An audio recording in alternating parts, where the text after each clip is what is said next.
астында. Так, қазір. Менде ондай жоқ екен. Дауысым естіліп тұр ма? Иә, естіліп тұр. Экран бәрі полныйда тұр ғой да? Иә, полныйда тұр. Жақсы. Жақсы, құрметті сәлематсыздар ма, құрметті әріптестер. Бүгінгі күнге сіздерге сәттілік тілеймін. Бүгінгі менің сіздермен бөлісетін тақырыбым жас ерекшелігіне сай ғылыми зерттеу жұмыс тақырыбын қалай таңдау керек. Мақсаты бастауыш сынып оқушыларына жас ерекшелігіне сай ғылыми зерттеу тақырыптарын дұрыс таңдаудың әдіс тәсілдерін көрсету, мұғалімдерге тәжірибе ұсыну. Құрметті әріптестер, мен Қарағанды қаласы номер 14 мектеп гимназиясының бастауыш сынып мұғалімі Омербаева Майгүл Рымбековна боламын. Әріптестер, алдымен сіздермен бірге отырып, ғылыми жоба дегенде не елестейміз? Осы сұрақ төңірегінде сіздермен біраз ой бөліссем екен. Қалай ойлайсыздар? Ғылыми жоба дегенде сіздің көз алдарыңызға не елестейді? Бірінші зерттеу. Аха. Зерттеу көз алдымызға. Зерттеу елестейді. Ғылыми жоба дегенде бір тақырып мысалы алынғанда сол тақырыбына байланысты бір жаңашылдық ашу. Аха. Дұрыс айтасыздар. Ғылыми жоба бұл оқушының белгілі бір тақырып бойынша өз бетінше ізденіп, ғылыми әдістерді қолданып, нақты бір мәселені зерттеп, қорытынды жасауға бағытталған шығармашылық жұмыс екен. Әрине біз ғылыми жоба дегенде бастапқы кездерде мен өз басым жоғарғы сынып оқушылары ғана бұл жұмыспен айналысады, онымен қоса үздік оқушы ғана айналысады деген өзімде ой болған еді. Алғашқы мектепке ең бірінші жұмысқа тұрған кездерінде әрине. Қазір енді жұмыс жасай келе барлығын сараптап, өткізіп, бойымыздан өткізіп, енді бастауыш сынып оқушылары да ғылыми жұмыс жасайтынын білеміз. Енді біз көбінесе ғылыми жұмысты жақсы оқитын оқушылар ғана деп айтамыз ғой. Мен осы 5-6 жыл төңірегінде мен сіздермен өзімнің сыныбымдағы оқушылармен қалай жұмыс жасап жатырмын, соны бөлсем. Менің сыныбымда 3 оқушы ғылыми жұмыстарға қатысып, өздерінің жұмыстарын таңғалдыруда. Мәселен, менің оқушыларымды айта кетейін енді: Қанатова Гүлім, Нәсіпбек Айша, Амангелдинова Аскарова Айзере деген оқушыларым бар. Енді, мәселен, менің оқушым, мынау алдарыңызда тұрған Қанатова Гүлім атты оқушым. Менің Қазақстаным құндылығым атты конференция, қалалық конференция болып өткен болатын. Сол конференцияда 2-ші орынға ие болды. Енді қараңыздар, бұл конференцияға қатысып оқушылығым соншама қызығушылық танытты. Ата-анасы да өте қызығушылық танытты. Менің бұл оқушым 2-ші сынып оқушысы, қазір мен 3-ші сыныпқа көштім. Оқушыларымды қалай мен осы ғылыми зерттеуге қалай баулыдым деп ойлайсыздар? Енді бұл ғылыми жұмысқа деген оқушылардың қызығушылықтары мен зерттеушімін атты вариатив сабағы бар ғой, сол вариатив сабағы өте себепші болды. Бізде вариатив сабағы өтеді, мен зерттеушімін атты вариатив сабағы. Осы сабақ өте керемет себеп болды. Бұл оқушылардың зерттеушілік дағдыларын дамытып, өз бетінше ойлануға, сұрақ қоюға, дерек жинауға, қорытынды жасауға үйрететін өте құнды бағыт екен. Бұл сабақта оқушылар қарапайым жоба жасап, өз жұмыстарын таныстырып, қорғап үйренді. Алғашқы сабақтарда әрине оқушыларымызға зерттеуші деген кім, оны қалай зерттеу керек, дерек көздерінен қалай іздеу керек деген сұрақ төңірегінде жұмыстар жасалды әрине. Сонан соң оқушыларға мен бұл сабақта барлық оқушыларға бірдей тапсырма бердім. Ең бірінші оқушыларға ең оңай, ең қызықты олар көріп жүрген тапсырмалар бердім. Бауырсақ қалай пайда болады? Бірдей, бір сыныпқа бірдей.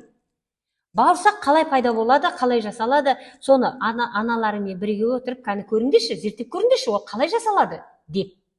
Сонан кейін ірімшік қалай пайда болды? Ірімшікті жейсіңдер, ол қалай жасалды? Қалай пайда болды? Кәне үйде зерттеп көріңдеші деп оқушыларға бірдей сыныпқа тегіс бірдей тапсырма берілді. Нанасыздар ма, оқушыларым өте қызығушылықпен жұмыс жасап, ертеңгінде сыныпқа айтайын ба, сіздерге енді өтірік шығар. Мына мен тапсырма бердім ғой, уже кешкісінде апай деп видеоларын жіберіп жатқан оқушылар болды, ертеңгінде жіберіп жатқан оқушылар болды, бірінен кейін бірі. Сосын мен оқушыларға, балалар, сендер сол суреттеріңді жинақтаңдар, келесі сабақ, зерттеу сабағы болған кезде осыны көрсетіп таныстырасыңдар, қалай жасадыңдар, қалай оны өңдеп шығардыңдар деген сияқты сол видеоларыңды жинақтаңдар дедім. Қазіргі балаларымыз өте керемет қой, видеоға түсіріп тура жұмыс жасағанды қызықтап көреді. Сонан бұлар сабаққа келіп, келесі зерттеу сабағында жұмыстарын көрсеткенде оқушылар өте қызыға бастады, барлығы қызыға бастады. Жаңағы әрине барлық тегіс жасап келген жоқ, арасында болды. Менде 26 оқушы бар, соның бір 16-сы жасап келді. Бауырсақты да, ірімшікті де. Бірінен кейін бірі қалай жасағанын барлығын айтып, енді қызықтай бастады. Жасаған оқушылар өздерінің жасағандарын оқушылардың алдында сөйлеп көрсеткенде қызықшылығы өте артты. Өте қызықты болды. Отырған оқушыларда жұмыс жасағысы келіп, соншама қызықтай бастады. Содан кейін қызығушылығы арта бастағаннан кейін мен келесі тақырыпты мынандай тақырып бердім. Балалар, ал енді үйде керек емес заттар болады, солай емес пе? Мамалар бір тамақ ішкеннен ыдыстарды болсын, жаңағы пластмасс ыдыстар болсын, соны керек емес қылып тастайды, солай ғой. Ал сендер сол заттардан қажетті зат шығарып көріңдерші. Қажет емес заттардан екінші өмір шығарып көрейікші. Қане, аналарымен бірігіп жұмыс жасап көріңдер деп мен оқушыларға тапсырма бердім. Бір оқушы айтты, менің мамам мынандай киімдер тікті деп. Сонан айтқам, егер де мамаларыңа керек емес болса, сен сондай бір жақсы қажетті өнім шығарып көр дедім. Нанасыздар ма? Сонан кейін оқушылардың барлығы керек емес заттардан енді 26 оқушымның 26-сы да жасап келді. Бірінен кейін бір. Сонан кейін сол оқушыларыма бір күнді арнайы мен зерттеушімін жаңағы сабағын арнадым. Сол сабаққа ата-аналарды да шақырдым. Міне, алдарыңызда тұр. Алдарыңызда міне соның өзін түсіріп қойдық. Алдарында қаншама сол 26 оқушының барлығы да керек емес заттан бір керекті заттар жасап әкелген ғой. Енді соны оқушылар ата-аналарының көзінше қорғады. Қалай жасады, не істеді, оны қайдан алды деген сияқты. Балаларға өте қызықты болды. Марапаттау ретінде мен кішкене олардың қызығушылығы арттыру мақсатында өзіміз мектеп әкімшілігіне ұсыныс айттым. Осындай сыныбымда, осындай мен зерттеушімін жобасын жүргізіп жатырмын. Сіз осы оқушыларды жұмыстарын қарасаңыз екен, баға берсеңіз екен деп мектеп әкімшілігін шақырдым. Ол кісілер жаңағы марапаттау жасады. Оқушыларға өте керемет қызықты болды енді.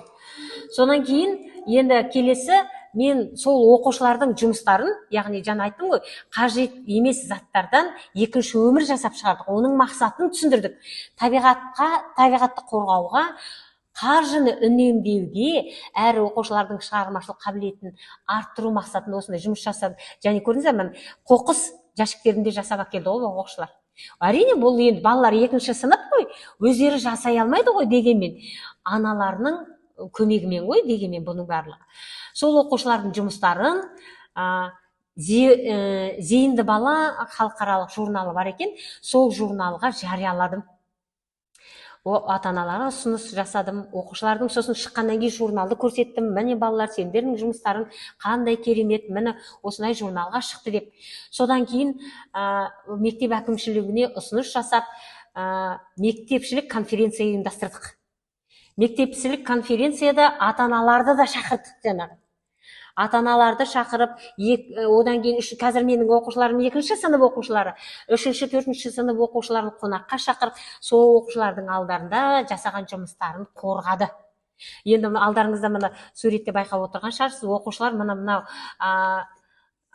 кім деген, Аслан деген оқушы менің мынау пуфик жасап әкелді, оның ішінде бөтелкелерді, бос бөтелкелерді жинап, пластмасс бөтелкаларды. Соны қалай жасағанын мына алдарында қорғап отыр. Енді келесі оқушы менің ойнайтын асықтарды жинап, сол асықтарға байланысты өзі бір ойын шығарыпты екен, сол ойынды да қорғады. Көрдіңіздер ме? Балаларға өте қызықты болды, ата-аналарға да олардың қызығушылығы соншама артып, осылардың ішінен өзі оратор, жаңағы сөзге шешен, ғылыми жұмысты әрі қарай алып кеткісі келіп, маған тапсырма беріңізші деген оқушы содан кейін өзінің ішінен шығады. Міне соның ішінен менде 3-4 оқушы шықты. Бұл оқушыларым менің қалалық семинар болды, облыстық семинар болды. Сол семинарларда өздерінің өнерлерін көрсетті.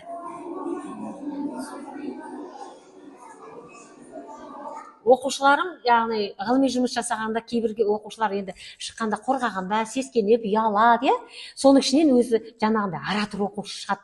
Сөзге шешен, анау жұмыстарын қорғайтын бір оқушы шығады. Соның ішінен өзі іріктеледі. Мен солай іріктедім.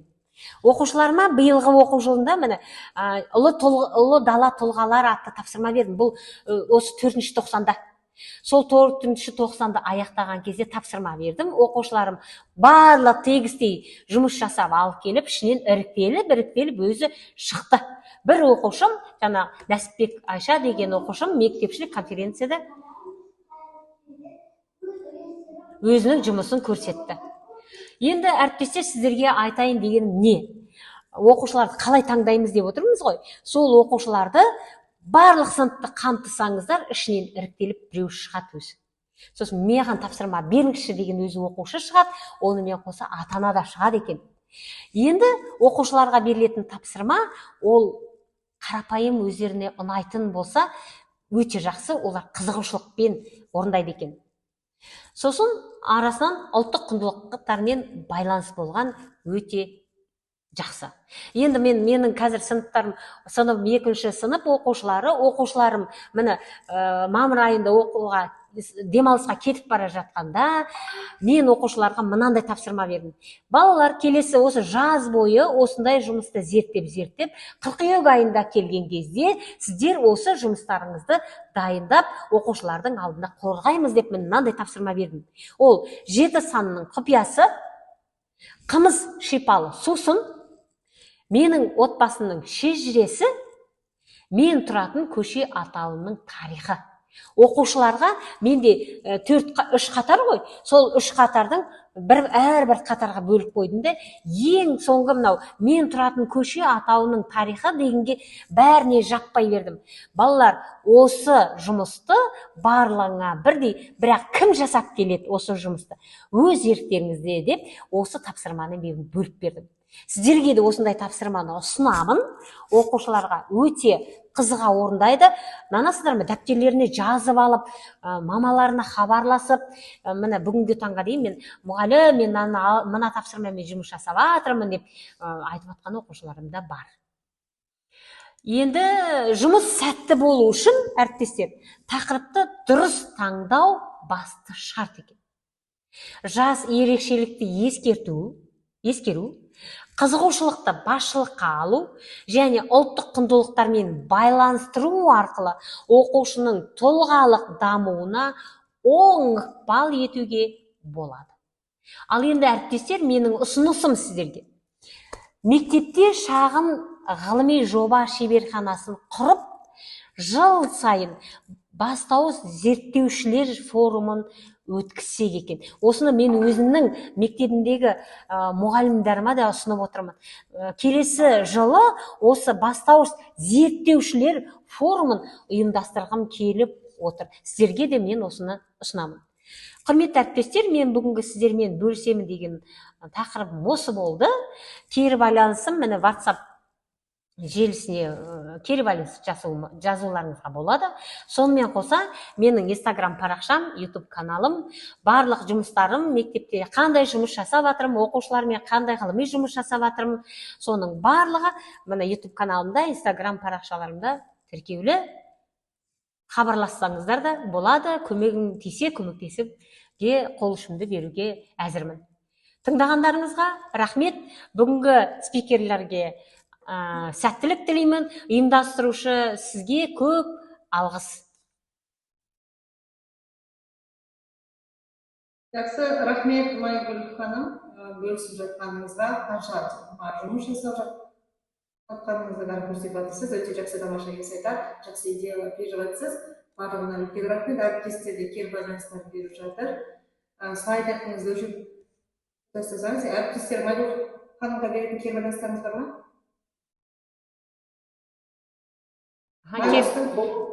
Кері байланыстарыңызды,